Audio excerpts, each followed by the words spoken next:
bisa diselipkan di jilbab.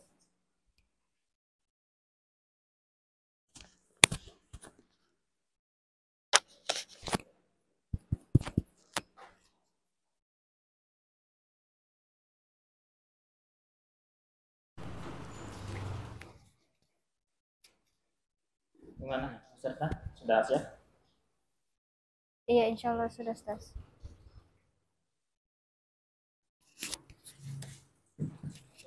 Cek.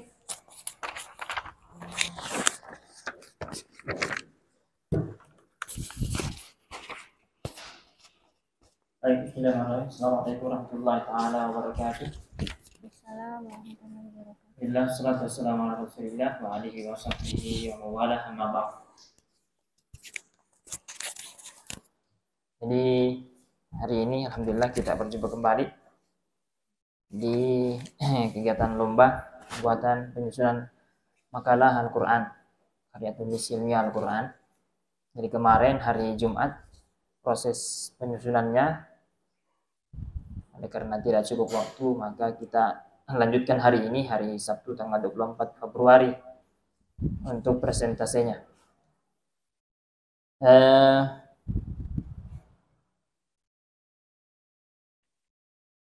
Kami berdua membagi tugas, jadi ada beberapa poin penilaian, dan ini salah satu item lomba yang cukup unik karena ada 4 lembar ini item penilaiannya. Ada 4 lembar di sini poin-poin penilaian. Jadi yang pertama, jadi jangan sampai presentasi baru tidak tahu apa-apa yang dinilai. Kita sebutkan saja satu-satu ya. Yang pertama, saya diamanahi menilai jadi termasuk presentasi tapi sama Pak Syahrul. Yang saya nilai itu relevansi judul dengan tema besar. Jadi tema besarnya kemarin ada 2 ya. Jadi kita menilai yang berkaitan dengan keluarga. Relevansi judul dengan tema besar. Yang kedua, bobot dan kebauran gagasan. Bobotnya, isinya. Mana isinya itu bobotnya makalah tak. Kemudian eksplorasi kandungan Al-Quran. Bagaimana kita mempreteli ayat-ayat Al-Quran dari berbagai macam sisi keilmuan, baik dari tafsirnya, kosakatanya, hal-hal yang berbau dengan Al-Quran. Keempat, keluasan wawasan. Jadi bagaimana kita memperluas makna daripada isi-isi daripada makalah kemarin, tidak hanya berkutat dan mengandalkan buku-buku referensi saja. Di buku-buku referensi saja hanya diketik masuk, ya sudah sambung menyambung, tidak. Bagaimana kita mengkata-katai apa yang kita kutip dari Al-Quran ataupun referensi, bagaimana kita mengeksplorasi keluar sesuai dengan wawasan tak. Nah, itu penilaian di poin keempat. Yang kelima, kekayaan referensi. Referensi itu apakah hanya seputar yang berbau Al-Quran saja, punyanya Prof. Quraisy Shihab saja atau bagaimana? Keenam, pengurangan. Saya kurang paham ini pengurangan ini. Kemudian poin yang saya nilai itu di ketepatan tata bahasa. Jadi pemilihan diksi kata, apa yang tepat. Biasa itu kan kadang pembawa berita saja itu biasa ada yang kurang tepat. Contohnya begini,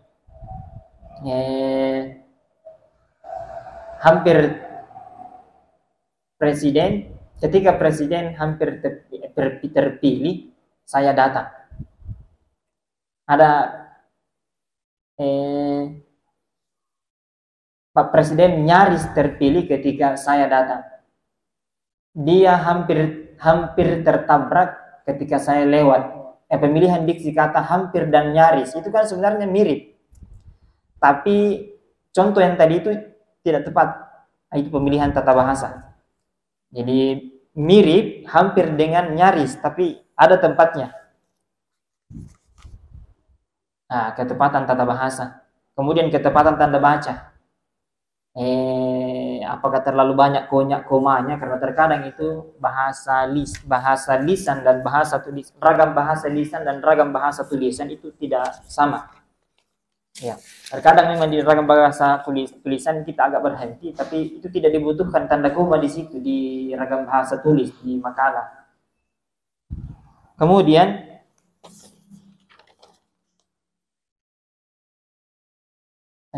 pilihan kata atau diksi ini sama aja dengan di poin 1 tadi ya.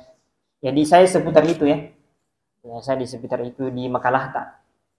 Saya persilahkan kepada Ustaz Syahrul untuk menyampaikan dulu poin-poin, jangan sampai peserta menyampaikan makalahnya, mempresentasikan makalahnya, kemudian kita tidak sampaikan apa saja poin-poin penilaiannya sehingga tidak menjaga sikap atau bagaimana dalam presentasi. Silakan Pak.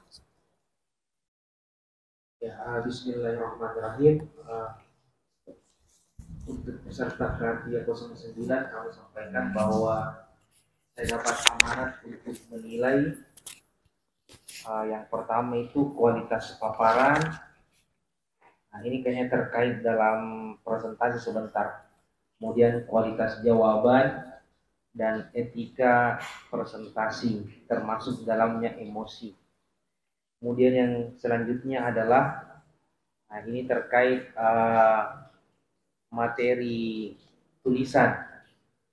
Di dalamnya ada ketentuan berpikir, mutu berpikir, dan sistematika penulisan dan alur tulisan.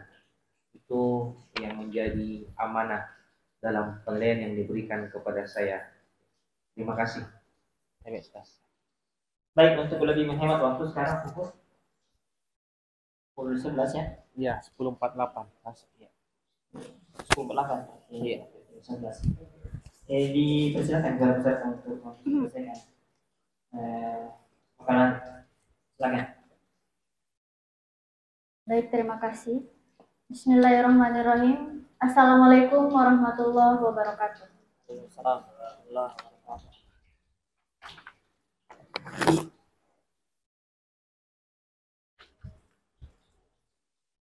Ya, mungkin bisa sambil berdiri, ya, berdiri lebih bagus. Ya.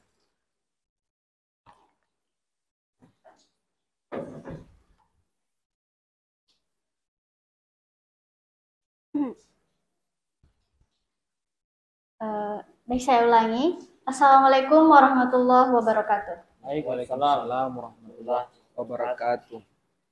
Sebelumnya saya ucapkan terima kasih kepada Dewan Hakim yang telah mempersilahkan saya untuk mempresentasikan materi karya tulis ilmiah. Baiklah, selanjutnya izinkan saya untuk mempresentasikan karya tulis ilmiah Al-Quran dengan judul Peran Keluarga dalam Mewujudkan NKRI yang Damai dan Sejahtera Pasca Pemilu 2024.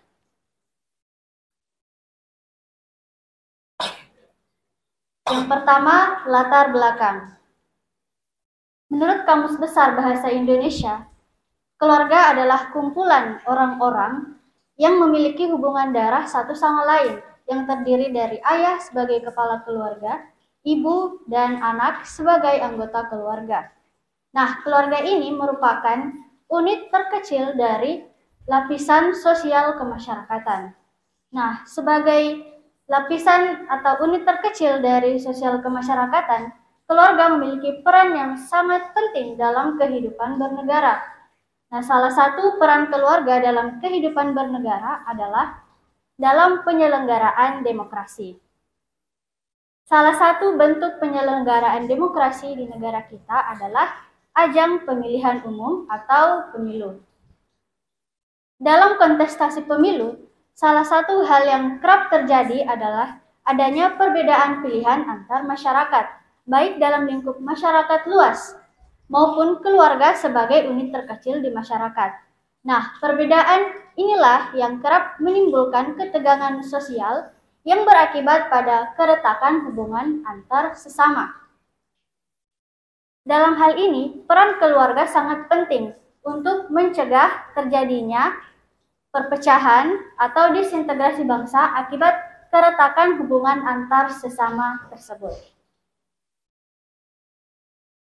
Selanjutnya, berdasarkan latar belakang, saya menarik beberapa rumusan masalah. Yang pertama, bagaimana dan sejauh mana peran keluarga untuk menangkal terjadinya perpecahan dan disintegrasi bangsa pasca pemilu. Dan yang kedua, seberapa besar peran keluarga dalam mewujudkan persatuan dan kesatuan bangsa dalam rangka mewujudkan NKRI yang damai pasca pemilu. Selanjutnya, berdasarkan rumusan masalah, saya kemudian merumuskan tujuan penulisan. Yang pertama, untuk mengetahui peran keluarga dalam menangkal terjadinya perpecahan atau disintegrasi bangsa. Kemudian tujuan yang kedua yaitu untuk mengetahui seberapa besar peran keluarga dalam mewujudkan persatuan dan kesatuan bangsa dalam rangka mewujudkan NKRI yang damai pasca pemilu. Baik, selanjutnya kita masuk ke pembahasan poin pertama, yaitu peran keluarga untuk menangkal terjadinya perpecahan atau disintegrasi bangsa pasca pemilu. Di sini saya menarik dua peran yang sangat penting dari keluarga. Yang pertama yaitu peran dalam pendidikan dan dakwah. Peran ini termaktub dalam Quran Surah At-Tahrim ayat ke-6 yang berbunyi, A'udzu billahi minasyaitonir rajim. Ya ayyuhalladzina amanu qu anfusakum wa ahlikum nara wa quduhan nasu wal hijaratu 'alaiha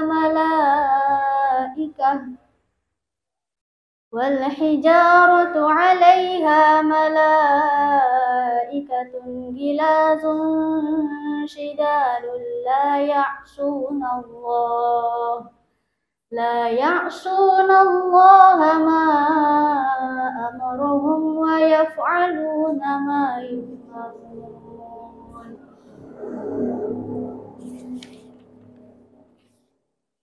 Yang artinya, wahai orang-orang yang beriman, peliharalah dirimu dan keluargamu dari api neraka yang bahan bakarnya adalah manusia dan batu. Penjaganya malaikat-malaikat yang kasar dan keras, yang tidak durhaka kepada Allah terhadap apa yang Dia perintahkan kepada mereka dan selalu mengerjakan apa yang diperintahkan. Menurut Profesor Quraish Shihab dalam tafsir Al-Lubab karangannya pada tahun 2012, ayat ini memiliki kandungan makna bahwasanya keadaan suatu keluarga bermula dari pendidikan dan dakwah. Pendidikan dan dakwah harus bermula dari rumah. Nah, apabila dikaitkan dengan peran keluarga dalam mencegah terjadinya perpecahan atau disintegrasi, seorang ayah dan ibu sangat berperan penting dalam memberikan pendidikan dan dakwah yang sedini mungkin, baik itu terkait bela negara, pendidikan demokrasi, dan kewarganegaraan yang baik. Peran yang kedua yaitu peran seorang ibu sebagai al-madrasatul ula atau sebagai sekolah pertama. Dalam sebuah literatur keagamaan dikenal ungkapan al-mar'ah imad al-bilad yang artinya wanita adalah tiang negara. Maka pada hakikatnya tidaklah meleset bila dikatakan al-usrah imad, al-imad biha tahya wa biha tamut yang artinya keluarga adalah tiang negara. Dengan keluargalah negara bangkit atau runtuh. Nah, berdasarkan penjelasan ini bisa ditarik kesimpulan bahwasanya seorang ibu memiliki peranan yang sangat dominan dalam keluarga untuk membina dan membimbing anak-anaknya. Mulai dari proses menyusui, menyapih, hingga anak-anaknya tumbuh menjadi seorang yang dewasa. Kemudian pembahasan yang kedua mengenai bagaimana sih seberapa besar peran keluarga dalam mewujudkan persatuan dan kesatuan bangsa dalam rangka mewujudkan NKRI yang damai pasca pemilu. Sebelum kita membahas seberapa besar peran keluarga ini, kita akan membahas terlebih dahulu bahwasanya keluarga adalah umat kecil yang memiliki pimpinan dan anggota, mempunyai pembagian tugas dan kerja, serta hak dan kewajiban bagi masing-masing anggotanya. Suatu keluarga sebagaimana halnya suatu bangsa tidak dapat hidup tenang dan bahagia tanpa suatu peraturan, kendali, dan disiplin yang tinggi. Nah, kepincangan dalam menerapkan peraturan mengakibatkan kepincangan dalam kehidupan. Sebagaimana termaktub dalam hadis riwayat Bukhari dan Muslim dari Ibnu Umar radhiyallahu an yang berbunyi, "Setiap orang dari kamu adalah pemimpin, dan masing-masing akan dituntut pertanggungjawaban atas kepemimpinannya." Nah, berdasarkan penjelasan tersebut, betapapun sesederhana apapun suatu kepemimpinan, misalnya dalam suatu keluarga, kepemimpinan ini tetap membutuhkan perhitungan yang tepat. Namun, dalam persoalan keluarga, hal ini seringkali terlupakan. Padahal agama telah menekankan betapa pentingnya perhitungan dan keseimbangan tersebut. Sebagaimana firman Allah dalam Quran Surah Ar-Rahman ayat 5-8 yang berbunyi, A'udzu billahi minasyaitonir rajim. Asy-syamsu wal qamaru bihusban wan najmu wasy-syajaru yasjudan was-samaa'a rafa'aha wa wada'al mizan alla tatghaw fil mizan. Yang artinya, matahari dan bulan beredar menurut perhitungan, dan tumbuhan serta pepohonan keduanya tunduk kepadanya, dan langit telah ditinggikannya, dan dia diciptakan keseimbangan agar kamu jangan merusak keseimbangan. Ayat ini menjelaskan bahwasanya Allah telah menetapkan neraca keadilan dan keseimbangan bagi tiap-tiap yang diciptakannya. Hal ini apabila kita korelasikan dengan peran keluarga sebagai pembentuk kesejahteraan dan kedamaian, bahwasanya peran keluarga dalam memberikan pendidikan dan kasih sayang kepada anak sebagai anggota keluarga harus dalam porsi yang seimbang. Pendidikan dan kasih sayang yang seimbang akan berdampak positif terhadap pembentukan kepribadian yang positif anggota keluarga, sehingga berkorelasi terhadap pembentukan kepribadian bela negara yang baik. Yang selanjutnya, sikap bela negara ini akan kemudian menjadi langkah preventif terhadap pencegahan dan disintegrasi bangsa pasca pemilu. Ini membuktikan betapa besarnya peran keluarga dalam mencegah terjadinya perpecahan dan disintegrasi bangsa, baik secara perorangan ataupun secara kolektif. Peran keluarga untuk mencegah perpecahan dan disintegrasi bangsa juga dapat dilihat dari banyaknya kejadian di negara Indonesia, bahwasanya misalnya di dalam satu rumah terdapat beberapa pilihan dari masing-masing anggota keluarga yang berbeda.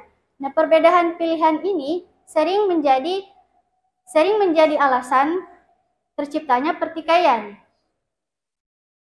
Sebagai seorang muslim modern, kita perlu memiliki pemikiran yang modern juga. Apabila tidak, maka pertikaian ini akan lebih mudah untuk hadir di tengah-tengah keluarga. Selanjutnya, yang disebut sebagai muslim modern bukan seperti orang barat, tapi memiliki mental yang lebih maju dan memiliki harga diri yang utama.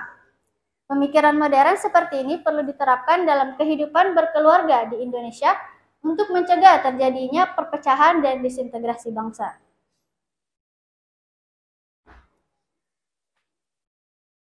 Seperti dalam Quran Surah Al-An'am ayat 165 yang berbunyi, A'udzu billahi minasyaitonir rajim. Wa huwal ladzi ja'alakum khalaifal ardh wa rafa'a ba'dakum fawqa ba'din darajatin liyabluwakum fima atakum. Inna rabbaka sari'ul iqabi wa innahu laghafurur rahim. Yang artinya, dan dialah yang menjadikan kamu sebagai penguasa-penguasa di bumi, dan Dia meninggikan sebagian kamu atas sebagian yang lain beberapa derajat untuk mengujimu tentang apa yang diberikannya kepadamu. Sesungguhnya Tuhanmu amat cepat siksaannya dan sesungguhnya Dia Maha Pengampun lagi Maha Penyayang.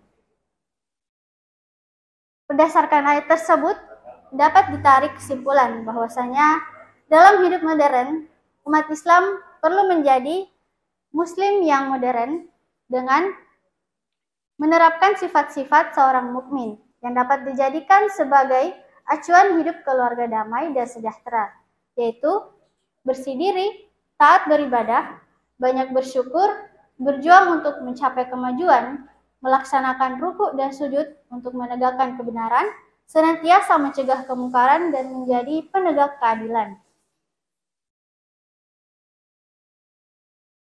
Dari beberapa sifat ini, kita bisa menarik kesimpulan bahwasanya peran keluarga dalam membentuk kepribadian Muslim untuk mencegah terjadinya perpecahan dan disintegrasi itu sangat penting.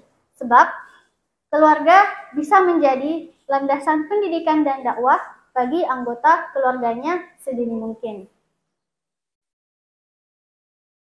Berikut referensi yang saya gunakan dalam karya tulis ini. Selanjutnya saya kembalikan kepada Dewan Hakim.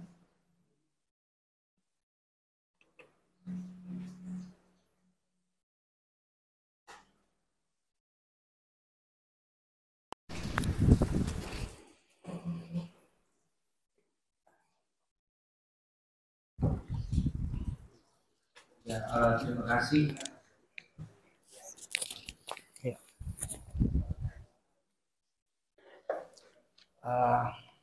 Peserta 309, Dik. Iya, Ustaz. Atas pemaparannya. Yang pertama dari saya mungkin terkait dengan ini sekedar masukan terkait dengan waktu penyampaian. Ini saya lihat sekitar 14 menit. Ya, mungkin nanti bisa disesuaikan dengan aturan yang ada. Jadi, kalau saya baca di aturan itu 5 menit. Tapi ini tidak apa-apa, maksudnya sekedar lebih bagus lagi, lebih lama kan, lebih lengkap penyampaiannya. Dan mungkin ke depan bisa disesuaikan. Selanjutnya terkait dengan halaman, ini kan ada 10 halaman, Dik. Ya, pas sesuai dengan aturan. Cuma untuk ke depan mungkin kalau bisa ditambah lagi sampai 11 atau 12 halaman biar tidak pas-paski. Ya kan, karena ini juga ada beberapa halaman juga kadang masih setengah. Tapi saya yakin kalau ini peserta bisa membuat itu, karena kemarin kita juga membuatnya tidak sampai 9 jam. Jadi saya yakin kita bisa membuat yang lebih baik dari ini. Selanjutnya masukan kalau saya masuk di judulnya dulu. Terkait peran di sini kan peran keluarga dalam mewujudkan NKRI yang damai dan sejahtera pasca pemilu 2024. Masukannya adalah karena ini adalah KTIQ, karya tulis ilmiah tentang Al-Quran. Jadi kalau bisa saya masukkan kalau bisa ditambah ini, maksudnya dalam pandangan Al-Quran. Jadi lebih jelas gitu. Walaupun di dalam ada hubungannya dengan Al-Quran, cuma kalau saya lebih bagus di judulnya langsung, biar kentara kalau ini karya tulis ilmiah tentang Al-Quran langsung dengan dihubungkan dengan Al-Quran. Itu. Selanjutnya mungkin saya bertanya dulu, kan kalau di musabah kali ini kan ada 2 judul toh, tentang ketahanan keluarga sama apa yang satu? Transformasi digital, Ustaz. Nah, itu kan kalau dia kan sama-sama menarik gitu. Kenapa kita pilih yang ketahanan keluarga? Coba dijelaskan kenapa kita pilih ini dibandingkan transformasi digital. Iya. Baik, terima kasih atas pertanyaannya, Ustaz. Izinkan saya untuk menjawab mengapa saya memilih topik ketahanan keluarga, karena dibandingkan dengan transformasi digital, saat ini kita sedang memasuki era kontestasi pemilu. Karena sejak bulan Januari hingga bulan Februari kita sedang ada pada era gempuran politik maupun kontestasi pemilu, di mana kita sudah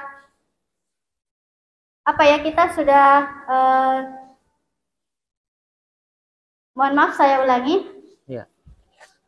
Akhir-akhir ini kita memasuki era politik dan kontestasi pemilu, di mana kita sudah tidak asing lagi dengan perbedaan pilihan antar sesama anggota, baik anggota masyarakat maupun anggota keluarga. Banyak kasus yang saya perhatikan dari beberapa berita, bahwasanya banyak anggota keluarga yang memiliki penilaian yang berbeda terhadap masing-masing calonnya. Nah, dari perbedaan tersebut seringkali muncul pertikaian yang apabila tidak dikendalikan dengan ketahanan keluarga ataupun tidak dilandasi dengan peran keluarga yang baik, maka pertikaian tersebut akan muncul ke permukaan dan semakin besar akibatnya apabila tidak ditengahi dengan peran keluarga yang baik yang sedini mungkin. Sehingga saya rasa hal tersebut sangat penting untuk kita bahas karena kita sedang berada di era-era yang seperti itu saat ini, Ustaz. Ya, terima kasih atas jawabannya. Kemudian ini tentang penulisan juga. Ini di sini ada sekitar halaman 8 ya. Saya sini agak gagal paham. Coba kita bisa jelaskan. Di sini tertulis dalam hidup modern umat muslim perlu menjadi muslim modern yang menanggalkan agama. Benar gitu?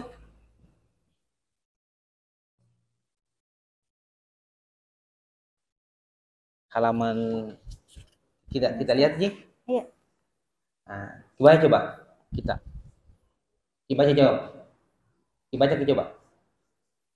Tadi dalam hidup modern. Dalam hidup modern, umat muslim perlu menjadi muslim modern yang menanggalkan agama. Ya, bahkan agama itu menjadikan seorang muslim sebagai muslim yang modern. Sebagaimana yang sampai saja kan titik itu. Yang saya pahami di sini, umat muslim perlu menjadi muslim modern yang menanggalkan agama. Saya kalau menanggalkan itu kan kalau saya kayak meninggalkan dong. Begitu maksudnya atau saya yang salah paham? Tidak meninggalkan atau bagaimana itu? Kalau menanggalkan kan kayak menanggalkan pakaian, kan kayak melepaskan toh? Iya. Atau bagaimana? Coba dijelaskan coba. Terima kasih atas koreksinya Ustaz. Iya. Sepertinya di sini ada kesalahan pengetikan yang seharusnya di sini mungkin tertulis muslim modern yang tidak meninggalkan agama, karena kalimat selanjutnya itu menjelaskan bahwasanya bahkan agama itu menjadikan seorang muslim yang menjadi muslim modern. Artinya kita sebagai umat manusia sangat perlu adanya agama di kehidupan kita, karena di sini dijelaskan bahwasanya agama itu menjadikan seseorang menjadi umat yang modern. Sekian, Ustaz. Iya. Terima kasih deh atas jawabannya yang menarik. Saya kembali kasih Ustaz Fatur untuk melanjutkan. Baik, terima kasih.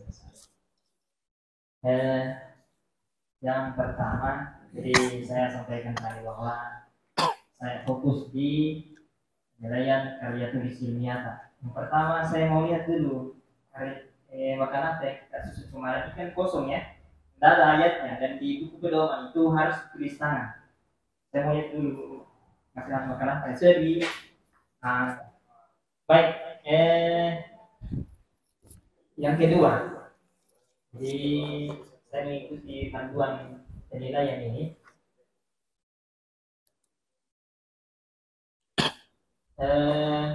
Di sistem penulisan dulu.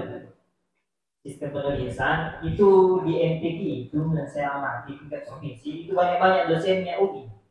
Dosennya ini Alauddin Makassar yang jadi Dewan Hakim. Seperti Profesor Dr. Amr Qasim itu dosen tafsir S1 S2-nya itu di Mesir. Profesor Dr. Amr Qasim MA itu sudah pengalaman sekali itu masuk ke Dewan Hakim di tingkat provinsi. Jadi hati-hati dengan penulisan, sistem penulisan. Katakanlah Maha Penyayang. Coba kita mengikuti perkembangan. Bukan berarti saya sistem penulisan Maha Penyayang yang terbaru, kalau kita amati perkembangan itu disambung. Sekarang itu Maha Penyayang, Maha dan Penyayang itu disambung dan dipisah. Coba ikuti perkembangan ini, masuk ke saya, coba googling bagaimana sistem penulisan yang terbaru. Kalau saya tidak salah itu mulai ketika Pak Saifuddin menjadi Menteri Agama. Itu kan pada masa beliau sistem penulisan Al-Quran itu dibuat kembali, termasuk terjemahannya. Itu selesai tahun 2019. Saya ujian tutup tesis waktu itu. Saya sempat presentasikan, saya sempat itu yang terbaru. Ya saya lihat di sini Makalata itu masih terpisah, artinya masih sistem yang lama lagi. Sekedar masukan, hari siapa tahu belum kita baca, ya. Siapa tahu jadi peniru teman-teman kami di Jadi Foto juga pernah bertanya ke saya. Kenapa ini sekarang yang begini baru?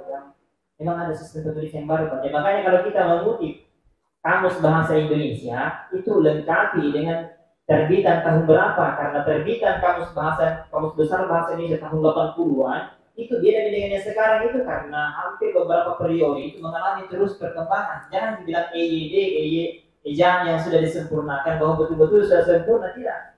Dia mengalami beberapa kali perubahan penyempurnaan. Yang kedua, jadi begitu ya. Terus terang saja banyak dosen-dosen di UMI yang jadi Dewan Hakim di provinsi. Siapa tahu dosen kita, siapa tahu. Jadi memang harus dipersiapkan memang. Jangan dipandang ini itu sistem penulisannya. Yang kedua, baris baru di halaman ini juga. Harusnya ini ketika baru membuat lembar halaman, kasih memang di halaman di situ ini tidak ada halamannya. Kalau saya bilang halaman 3, dan sebaiknya ini kasih tidak terisi supaya begitu melihat Dewan Hakim, oh ini isinya, saya sudah tahu halaman sekian, ini isinya. Ini tidak ada halamannya ya, saya kasih halaman ini di sini, harus dikasih halaman supaya kalau Dewan Hakim mengatakan coba dibuka halaman sekian, Anda mulai dari depan lagi, masih saya buka tengah-tengahnya. Kayak tadi dikira-kira saya tadi ya. Jadi begitu di kerja lembaran baru, langsung memang kasih halaman. Di halaman berapa ya? Habisnya halaman 7. Nah, di bawah terjemahan ayat itu sebagai seorang khalifah itu kan semestinya dia pakai baris baru ya, alinea baru. Karena dia bukan merupakan sambungan dari ayat. Selanjutnya spasi terjemahan. Itu spasi terjemahan. Jadi jangan dianggap kenapa tulisan saja di segala. Memang karena lembar penilaian begitu, ya. Ini unik ini yang bilang yang satu ini penulisan makalah karena ada 4 lembar penilaian, ada 4 lembar. Tidak hanya ini. Salah satu yang terbanyak lembar penilaiannya. Itu di spasi terjemahan. Spasi terjemahan itu spasinya itu tidak sama lebarnya dengan ketikan yang lain. Ketikan yang lain itu katakanlah 1,5, dia harusnya lebih dempet. Dia sama spasinya dengan kutipan langsung. Pasti lihat ini baru selesai di Unhas ini. Ada istilahnya kutipan langsung, ada namanya kutipan tidak langsung. Kalau kutipan langsung itu namanya Umar bin Khattab berkata, di situ ditulis di bawah kata-katanya Umar bin Khattab, kutipan langsung itu, dan itu spasinya dempet sama dengan terjemahan ayat. Ini saya lihat terjemahan ayatnya lebar, sama lebarnya dengan pengutikan yang lain. Ya. Harusnya lebih dempet ya, sama dengan kutipan langsung karena ini terjemahan dari firman Allah. Allah di situ yang berfirman. sama dengan dia terjemahan apa ikutikan langsung. Ini sekedar masukan. Kemudian kata Al-Quran. Kata Al-Quran itu ketika dia sudah di tengah-tengah kalimat, itu alnya dia bukan bagian dari kata Quran itu sendiri, dia huruf tambahan, dia partikel. Jadi tidak mesti dia pakai huruf besar alnya itu, kecil saja. Al-Quran kecuali ketika dia berada di awal kata, seperti ada di halaman berapa ini? Al-Quran. Itu saya temukan termasuk juga di Al-Madrasatul Ula. Itu alnya bukan bagian dari madrasah. Karena al itu walaupun ditiadakan, itu madrasah tetap memiliki arti. Jadi dia partikel tambahan saja itu al. Walaupun tidak ada alnya, madrasatul ula itu tetap ada artinya. Jadi ada antara ada dan tiada. Itu ada dan tidak ada sama sih. Makanya dia ketika dia berada di tengah-tengah kalimat, dia dikecilkan saja hurufnya, bukan huruf kapital al. Kemudian di halaman 1 itu kata negara. Saya tidak berani mengatakan ini salah. Siapa tahu ada ilmu tak kita mengikuti perkembangan sehingga kita tulis huruf kapital di situ negara di halaman 1. Kemudian juga halaman 1 dan 2 ada kata pemilu. Itu berbeda di situ. Di halaman 1 pemilu kita tulis dengan huruf kapital, sementara di halaman 2 di 2 kali di situ kita tulis huruf kecil, pasca pemilu, huruf kecil. Saya tidak berani menyalahkan, tapi coba kita cek kembali. Kita googling kembali, cari tahu sistem penulisan yang terbaru yang mana yang betul. Pemilu itu huruf kapital, ini berada di tengah-tengah kata ini kalimat ya. Apakah dia pakai huruf kapital atau huruf kecil? Menurut hemat saya itu semestinya pakai huruf kecil. Dia bukan singkatan, bukan pemilu singkatan ya. Nah, itu haruskah huruf kapital selalu? Tapi kalau selalu huruf kapital, kenapa di halaman 2 di huruf kecilkan? Ini tugas tak untuk mencari tahu. Siapa tahu rezeki kita ke depan, bisa kita siapa tahu. Tidak tahu ya, belum kita lakukan ini. Selanjutnya di subbab itu sebab itu kalau kalimatnya panjang dan melober ke halaman baris berikutnya, itu semestinya kalimat di 1 dan kalimat 2 itu sejajar turun. Jadi kita nanti setel di situ di laptop tak ada itu garis di atas mistar itu. Kalau tidak aktif di mistarnya masuk ke ruler, ini secara baru ruler. Kalau bisa di setel itu ini kalimat pertama dengan yang kedua harusnya sejajar turun. Ini tidak sejajar kita bisa kita cek di halaman 3. Semestinya di situ di sebab itu antara kalimat 1 dan 2 sejajar turun.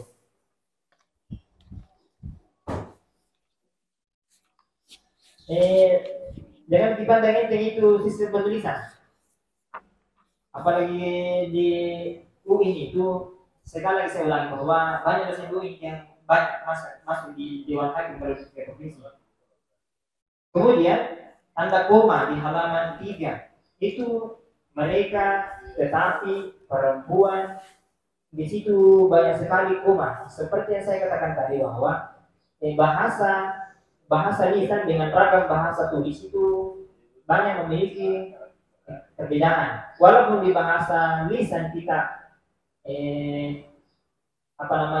terkesan ada koma, tetapi tidak mesti dia di ragam bahasa tulis itu kita tuliskan di situ bukan kata koma. Coba nanti tugas cari di katakanlah ketika ada kata tetapi apakah sebelumnya itu harus ada tanda koma? Nah, semestinya atau kemudian apakah sebelum kemudian itu harus dikasihkan huruf tanda baca koma? Ini di sini di tetapi kita bukan di situ koma atau bagaimana kita itu tugasnya itu. Kemudian memang ada satu dulu tadi itu.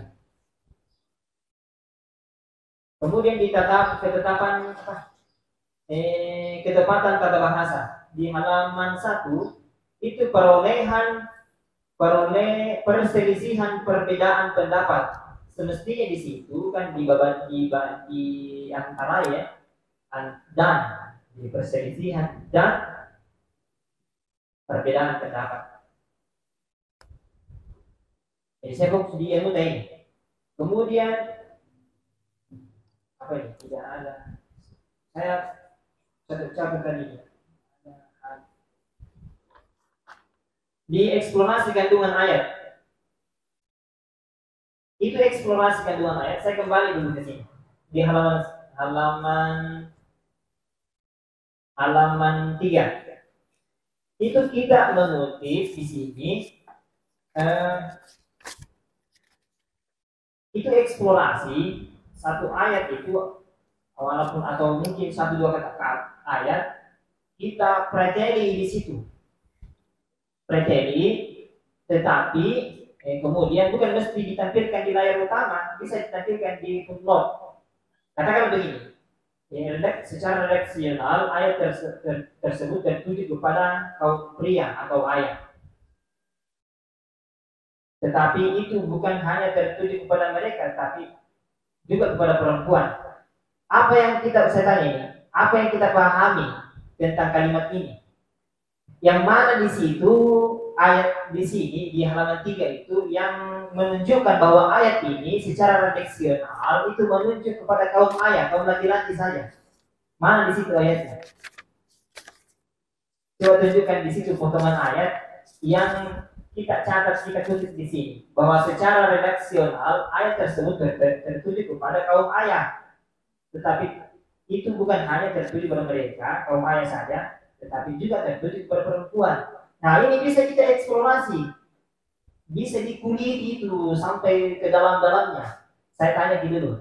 Nah, ini yang menunjukkan karena di sini poin penilaian wawasan juga dituntut di sini. Yang mana di situ potongan ayat yang menunjukkan bahwa ayat ini itu secara tekstual menunjuk kepada kaum laki-laki.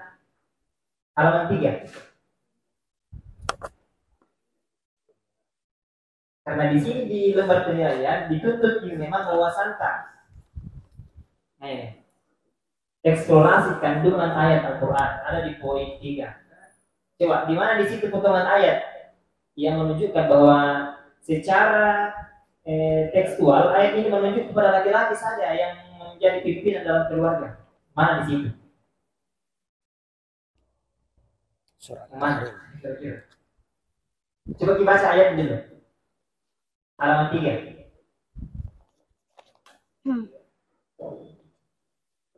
Bagus ini sebenarnya bagus sekali ini konsepnya. Ini pembahasan khusus di bawah halaman 3 ini. Cuma di sini dituntut sebagai pembuat makalah harus kita paham ini. Ini tidak paham, apalagi lebih hebat lagi kalau kita bisa mengeksplorasi, mengulik dalam-dalamnya ini kita punya sentilan terhadap ayat ini. Yang mana di sini potongan ayat yang menyatakan bahwa ayat ini menunjuk secara redaksional ya, ayat ini menunjuk ke laki-laki. Mana? Mana kira-kira? Potongan ayat ma amarohum.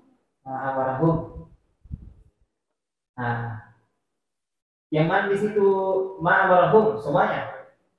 Hum, Ustaz. Hum, bagus. Jadi yang paling dalam ilmu balaghah semua inti dari sebuah kalimat itu terletak di awal kata, awal kalimat. Dalam ilmu balaghah ya, inti dari sebuah ayat itu ada di awal. Jadi ya ayyuhallazina amanu, itu amanu sebenarnya ditujukan kepada laki-laki. Jadi amanu, huwa. Jadi huwa amana, huma amana, hum amanu. Jadi di situ amanu laki-laki di situ. Ya ayyuhallazina amanu, hai orang yang beriman. Beriman amanu itu beriman laki-laki atau perempuan? Laki-laki kan?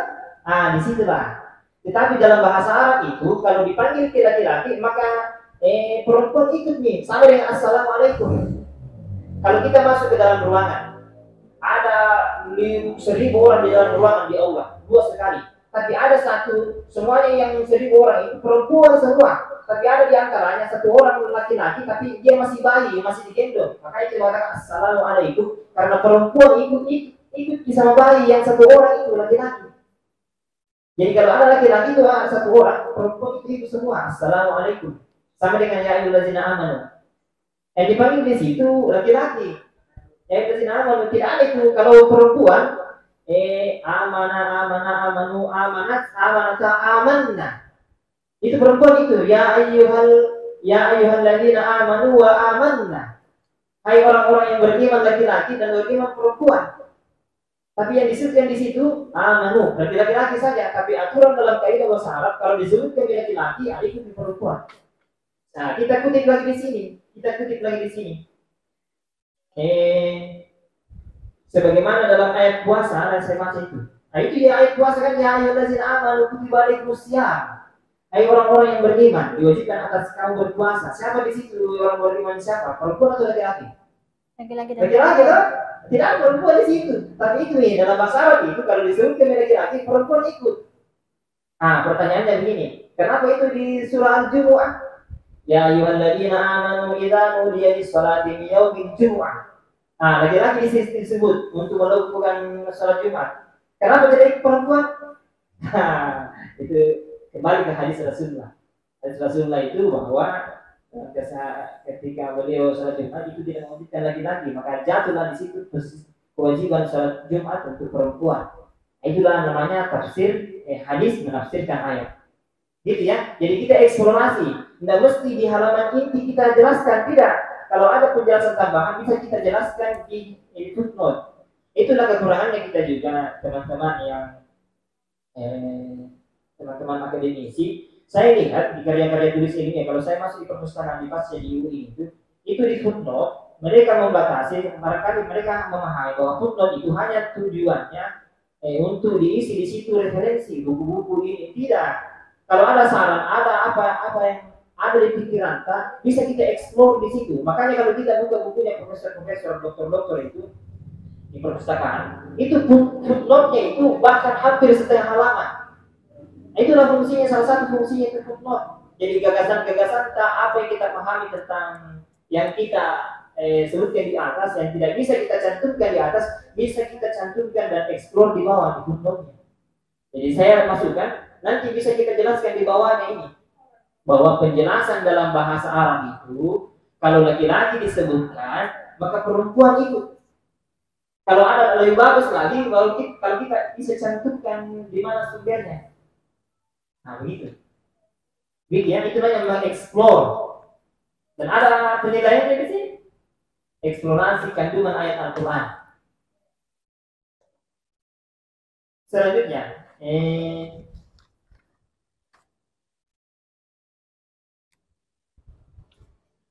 di keluasan wawasan itu di makalah ini.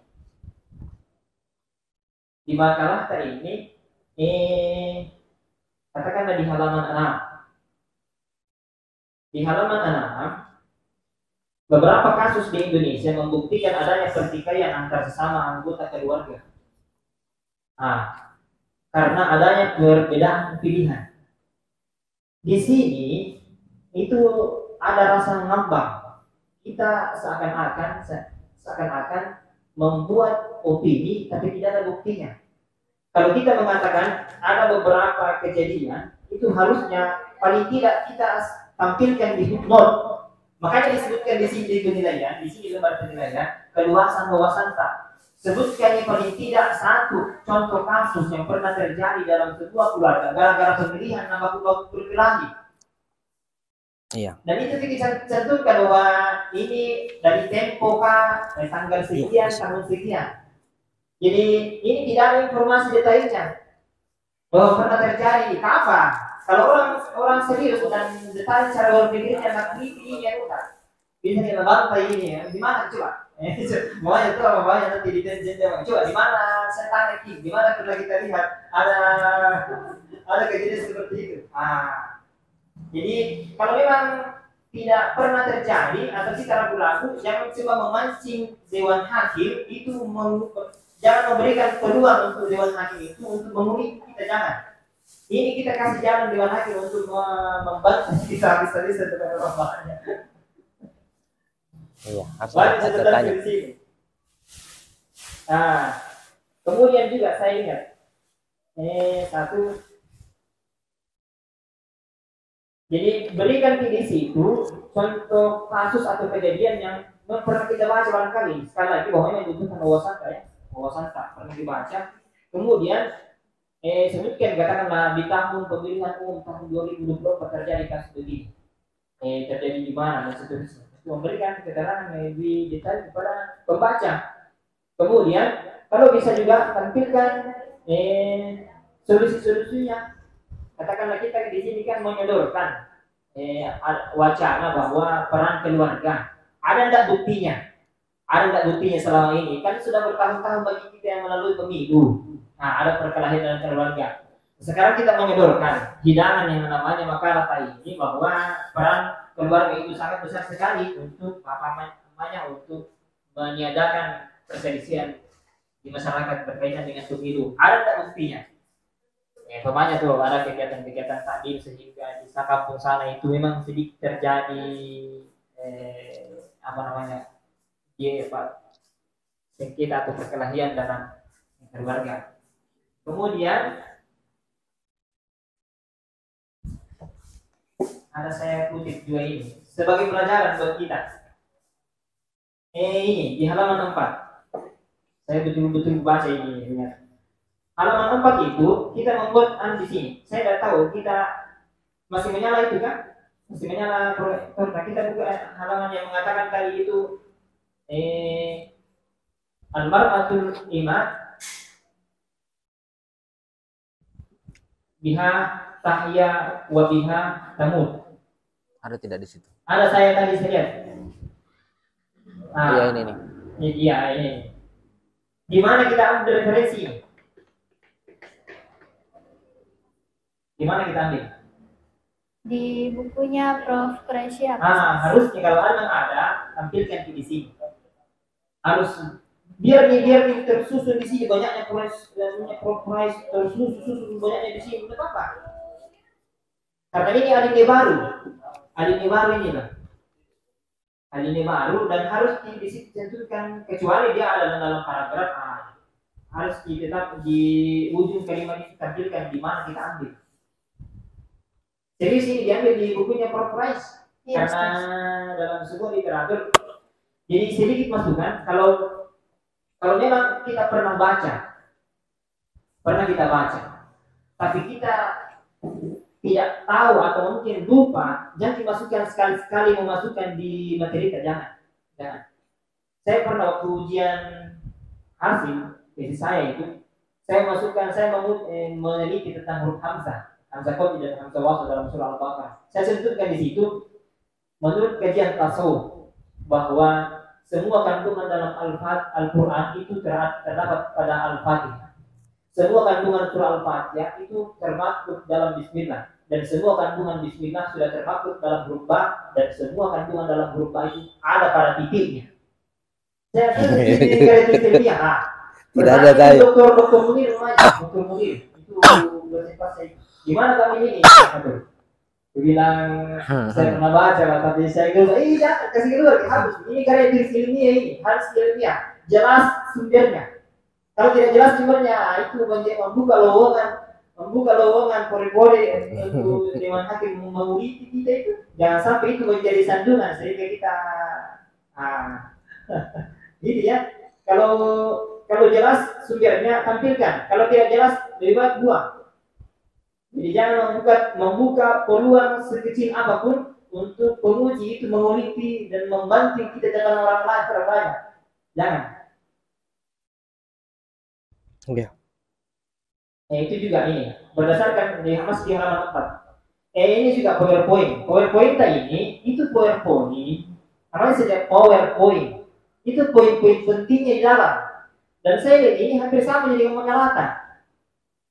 Banyak sekali poin-poinnya, jadi ditutup dengan wawasan. Kita paling 2-3 kalimat saja kita beberkan di situ isinya. Tidak mesti panjang-panjang lebar itu PowerPoint itu begitu. Kalau ada tuh seminar-seminar di hotel-hotel itu pendek-pendek. Tapi dia lebih banyak bicara. Kenapa? Karena dia betul-betul kuasai materinya. Dia gunakan itu PowerPoint hanya untuk mengingatkan bahwa ini lagi akan saya bahas selanjutnya. apapun isinya itu dia sudah di dalam kepala, di luar kepala, gitu ya. Namanya sudah PowerPoint, inti-intinya saja. Nah ini juga di halaman 4, berdasarkan ilmu sains, ketika anak masuk dalam kandungan, ibu diperintahkan untuk memperhatikan kesehatannya, karena kesehatan ibu mempengaruhi pertumbuhan dan perkembangan janin. Nah harusnya itu kasih di situ footnote. Menurut buku ini, pada usia ini ibu anak itu menyerap begini. Pada usia kandungan ini, tampilkan di situ footnote. Buktikan bahwa pembaca bahwa ini anak bayi dalam kandungan itu mengalami perkembangan kesehatannya, kecerdasannya itu adalah dari usia. Tampilkan di footnote. Ini ngambang, tidak jelas. Itu namanya keluasan wawasan. Keluasan tadi itu di situ. Ada penilaiannya baru khusus. Keluasan tadi. Iya, banyak referensi. Ya, banyak referensi. Saya kira kemudian yang poin pertama itu ini juga saya tanya. Yang disebut halaman 7, yang disebut modern bukan seperti orang barat, tetapi memiliki mental yang lebih maju dan memiliki harga diri yang utama. Saya tanya dulu. Sementara di bawah itu, walaupun menuruti tata cara orang barat, umat Islam harus memiliki jati diri yang lebih baik. Di kalimat di atas itu ada kesan bahwa jangan mesti seperti orang barat. Tapi yang kalimat di bawah justru kita makalah ini seakan-akan merasa iri dengan orang barat. Nah, saya tanya di kalimat pertama dulu, tidak mesti modern, bukan orang seperti orang barat. Saya tanya dulu, apanya orang barat itu yang tidak mesti kita tiru? Nah orang-orang barat itu banyak kebaikannya. Itu di Perancis itu di YouTube itu, di barat itu katakanlah di jalan raya ramai, itu ada ambulans yang sementara ada darurat ini, itu mobil-mobil itu minggir dan minggir yang memberi kesempatan itu untuk yang sakit untuk itu perlu untuk kita tiru yang mana ini. Nah, makanya perlu di penjelasan. Kalau kita tidak bisa jelaskan di atas, kasih di bawah di footnote itu penjelasannya bahwa maksudnya begini. Jadi jangan sampai memancing kesalahpahaman pembaca karena memang ngambang ini. Jadi saya baca kembali, yang disebut modern bukan seperti orang barat. Apanya orang barat yang tidak mesti kita tiru? Apanya? Kebaikannya kah, sikap-sikapnya kah, atau teknologinya kah, atau apanya? Iya, baik Ustaz, izinkan saya menjawab. Maksud dari redaksi kata kita tidak perlu mengikuti modernisasi orang Barat di sini dari cara segi budayanya, misalnya cara berpakaiannya dan sebagainya, Ustaz. Mungkin seperti itu, Ustaz. Ya, kita perlu kasih di footnote karena di Barat sekarang itu banyak orang Islam, apalagi saya di informasi di media itu di Inggris itu sudah hampir setiap hari bukan setiap hari, sudah banyak rumah-rumah ibadah lain itu yang kemudian berubah menjadi masjid. Banyak muslim di sana itu. Orang Barat yang mana yang kita maksud ini? Karena di Barat yang setiap hari itu sudah banyak orang-orang muslim di situ. Gitu ya. Jadi perlu dikasih footnote di bawah, jangan sampai orang gagal paham. Karena kita harus ikuti juga perkembangan. Kemudian di bawah, walaupun menurut tata cara orang Barat, umat Islam harus memiliki jati diri yang lebih baik. Harus kita bagaimana? Kemudian ini juga ayat yang di bawah ini, sesungguhnya orang-orang yang beriman hanyalah orang-orang yang beriman kepada Allah dan Rasulnya. Apa kaitannya dengan kalimat yang di atas? Kita kan saya lihat ini mau kaitkan dengan sebagai seorang khalifah di bumi, umat Islam jangan sampai ketinggalan oleh orang Barat. Apa kaitannya dengan yang ayat yang di bawahnya? Jadi begini, ini kan dituntut kita menjadi minimal 10 halaman. Jangan mentah-mentah mau mengejar setoran 10 halaman, baru kita masukkan ayat yang tidak ada kaitannya dengan yang di atas. Kemudian juga saya ingat tadi itu di PowerPoint tadi kita tampilkan di situ hadis yang diriwayatkan oleh Umar yang mengatakan bahwa kullukum ra'in wa kullukum mas'ulun an ra'iyati. Kalau tidak salah ingat itu kita tampilkan. Sementara di Makaranta tidak ada. Ada di Makaranta itu di situ. Di situ saya ada. Ada Ustaz. Yang diriwayatkan oleh Umar ya? Ada di makalah Ustaz. Ada kan? Coba. Di mana? Halaman Berapa?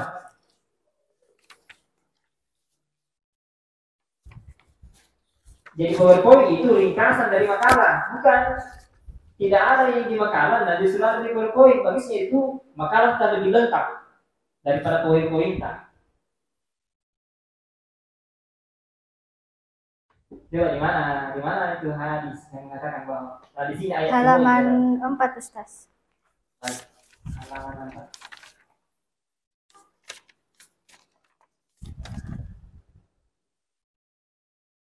Yang tercetak italik miring. Ada di mana? yang mana? Halaman dari baris berapa dari bawah? 3 Ustaz. Halaman 3 dari bawah. Halaman 4 dari pendahuluan toh, dari awal 1 2 3 4. Nah. Atau sudah kita tambah? Yang halaman ini Ustaz. Coba. Yang mana? Yang ini jadi? Sebelahnya Oh, di Ustaz, sebelah. lihat halaman 5. Oh, 5 dong. 5. Oh. Halaman 5. Ayo Ustaz. Setiap orang dari kamu. Oh iya ya. Iya. Jadi perlu kita anu juga ini. Ini kutipan langsung atau bukan? Kalau bukan kutipan langsung betul nih. Tapi kalau ini kutipan langsung, umpamanya hadis riwayat Bukhari Muslim dari Umar radhiyallahu anhu yang berbunyi. Berarti kutipan langsung. Kutipan langsung itu dia lebih mendempet tulisannya, tak sama lebarnya. Kecuali kalau bukan kutipan langsung, bisa sama. Ini juga bukan hadisnya Nabi, tapi terjemahannya beda itu ya. Beda terjemahannya dan hadisnya Nabi Sallallahu Alaihi Wasallam. Saya kira saya tanya dulu apa korelasinya antara dalil yang di halaman 7 itu, halaman 7, apa korelasinya antara ayat surah Al-Hujurat dengan kalimat di atasnya, atau apa sesuatu yang kita ingin ungkapkan di situ? Ada sesuatu yang kita ungkapkan sehingga kita cantumkan ayat? Kalau tidak ada sih, saran saya bahwa jangan sampai kita tidak setoran, bahwa harus mencapai 10 halaman baru masukkan dalil-dalil yang tidak ada kaitannya, gitu ya. Ya, saran. Tapi kalau ada saran boleh, ada anggota adik kita, ada opini di situ boleh sampaikan. Saya kira segitu ya dulu. Mohon kalau ada hal-hal yang pilihan bahasa saya yang kurang tepat, kurang berkenan, saya kembalikan kepada Ustaz. Ya, langsung kita dibuka langsung kayaknya. Enggak ada misalnya. Benar ya? Iya. Ada yang ingin saya sampaikan? Cukup Ustaz. Cukup ya. Oke. Kami berdua, saya Muhammad Fathur Rahman dan Ustaz Syahrul Syarif, mengucapkan terima kasih banyak atas kedatangan kita sudah menunggu dari 8:30 ya. Saya sudah hampir ini kemas-kemas mau pulang bila yang lagi. Dan ternyata kita menepati janji. Dan saya kira undur diri, tapi ternyata gentleman juga. Oke. Dan memang dibutuhkan itu. Gentleman. Sampai buat makalah baru tidak balik bertanggung jawab ini.